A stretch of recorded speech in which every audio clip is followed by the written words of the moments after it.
الَّذِينَ يَجْتَنِبُونَ كَبَائِرَ الْإِثْمِ وَالْفَوَاحِشِ. These are people that are able to avoid major sins. And they're able to avoid shamelessness. All forms of shamelessness. So Allah mentions major sins and shamelessness. You know, there are small sins and there are big sins.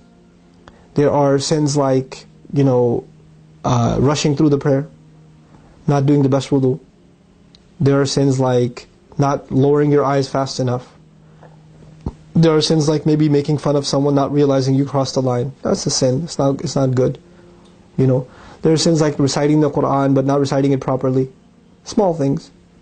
There are sins that you can not even realize you're doing. But then there are major sins. The consumption of haram, like you're drinking a beer. The zina of the eyes. It's pretty major. Actual zina. Killing somebody, consuming riba, earning riba, endorsing it, saying something that Allah has made haram, that it's no big deal, it's okay, it's halal, Allah will understand. Things like that. These are major sins. Allah says, you want to be people of the afterlife? Number one thing you give me is don't do major sins. Kaba'ir al-ithm. Stay away from the big stuff. You can refine yourself and work on the smaller things over time and become better and better and better as a Muslim. But the first order of priority is the major sins. If you're dating a girl, you're in major sin. If you're dating a guy, you're in major sin. You need to stop before you worry about anything else in Islam. If you're addicted to pornography, you're in a deep. This is a deep problem. It's a deep spiritual problem.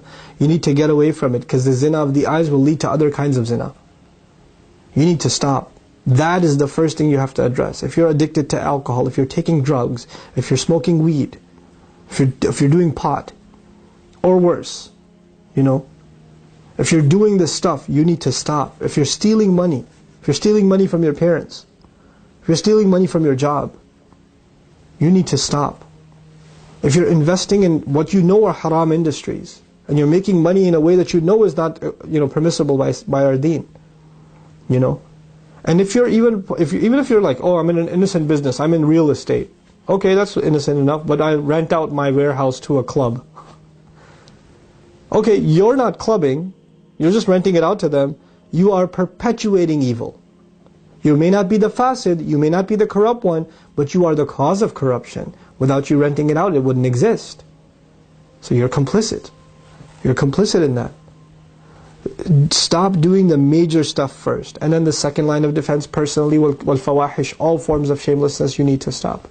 And I particularly highlighted shamelessness as I was talking to you, dating, pornography, this sort of thing. Why? Because Allah took major sins and immediately after highlighted in particular shamelessness and all forms of it.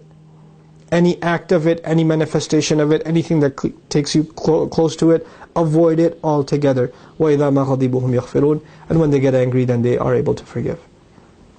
These are the things that we need to prioritize. And these are the goals you need to set for yourself. How will you surround yourself with people that will help you avoid major sins?